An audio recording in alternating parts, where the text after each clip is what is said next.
আমরা আজকে একবার দেখব দ্বিতীয় পর্যায়ক্রমিক মূল্যায়ন 2024 ভৌত বিজ্ঞান ও পরিবেশ প্রশ্ন গ্রুপ এর প্রশ্ন দশম শ্রেণীর প্রশ্ন। দেখে নাও, যেখানে প্রশ্ন শুরু হয়েছে সঠিক উত্তর নির্বাচন 1 × 7 নাইট্রোজেন গ্যাসের বাষ্প ঘনত্বের সমান বাষ্প ঘনত্ব বিশিষ্ট গ্যাসটি হলো ড্যাশ। এটা দিয়ে কিন্তু শুরু হয়েছে প্রশ্নপত্র। উত্তরগুলো তোমরা অবশ্যই রেডি করবে।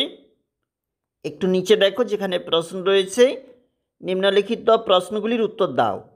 1 × 9 রোধাঙ্ক কিসের উপর নির্ভর করে? এটা দিয়ে শুরু হয়েছে প্রশ্নপত্র। এবং 2 নম্বর পেজে যাব, হচ্ছে আমাদের 2 নম্বর পেজ। অ্যামোনিয়া গ্যাস কিভাবে শনাক্ত করবে? এটা দিয়ে শুরু হয়েছে। এবং 3-এর দাগে 2 নম্বরের প্রশ্ন রয়েছে, পরীক্ষাগারে অ্যামোনিয়া প্রস্তুতির সমীকরণটি লেখো। একটু দেখে নাও, একটু নিচে চলে যাচ্ছি। নিম্নলিখিত প্রশ্নগুলির উত্তর দাও। 3 × 6 বলেছে, যেখানে 4-এর দাগে।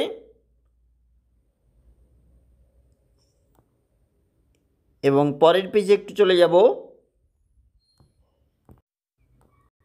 এটা হচ্ছে 3 নম্বর পেজ,